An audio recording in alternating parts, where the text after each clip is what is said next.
Guys আজকে আমি আপনাদের মাঝে একটি কোরিয়ান ড্রামার এক্সপ্লেনেশন নিয়ে হাজির হয়েছি। ড্রামাটির নাম মাই লাভ স্টার। ড্রামাটির কাহিনী হচ্ছে যে একটা মেয়ে কিভাবে একজন হ্যান্ডসাম এলিয়েনের প্রেমে পড়ে। তো চলেন শুরু করা যাক। ড্রামার শুরুতেই আমরা চেনছনের ছোট কালের দৃশ্য দেখি, যা 400 সাল আগের। 400 সাল আগে চেনছনের মাতাপিতা মারা যায় আর তাকে পালকিতে করে প্রজারা নিয়ে যাচ্ছিল। তখন একটা এলিয়েনের যান আসে আর সেই বাতাসে এতটাই জোরে ছিল যে বাতাসের ধুলাবালি মানুষজন সবাই উড়িয়ে যাচ্ছিল। তখন চেনছন যে পালকিতে বসেছিল সেটাও উড়ে যাচ্ছিল। সেই সময় ড্রামার নায়ক জনজেমু আসে এবং পালকিটি ধরিয়ে আবার জমিনিতে রাখে, আর ওখানে থেকেই হাওয়া হয়ে যায় আর বাতাসও থেমে যায়। আসলে নায়কটি ছিল একজন এলিয়েন। যান্ত্রিক ত্রুটির কারণে যানটি অন্য গ্রহ থেকে চলে আসে পৃথিবীতে।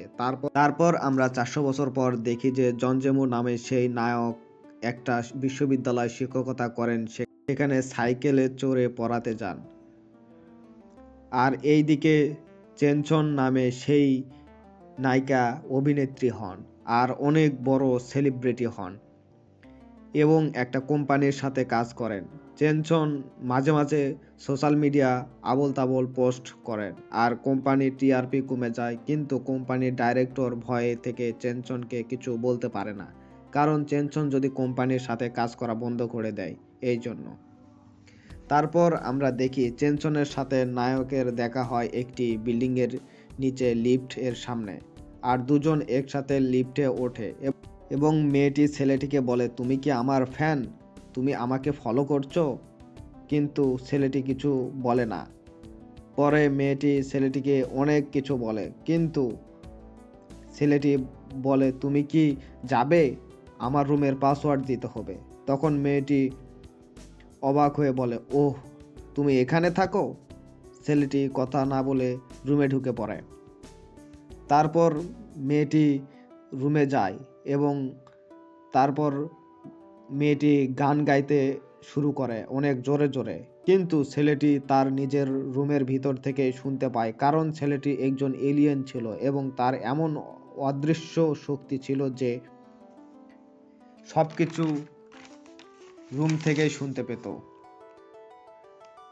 তারপর ছেলেটি রুমের দরজায় গিয়ে বেল বাজায় এবং বলে, এত জোরে জোরে গান গাইছেন কেন? মানুষের ঘুমাইতে সমস্যা হচ্ছে, গান বন্ধ করুন, না হলে পুলিশ ডাকবো।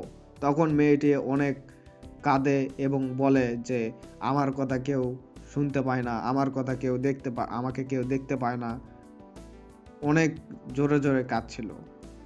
তারপর সেই সময় মেয়েটির মা ফোন দেয় আর বলে যে আমার অনেকগুলো টাকা লাগবে, কিন্তু মেয়েটি বলে আমার কাছে কোনো টাকা নেই, আমি কোনো টাকা দিতে পারবো না। তারপর তার মায়ের সাথে মেয়েটির অনেক ঝগড়া হয়।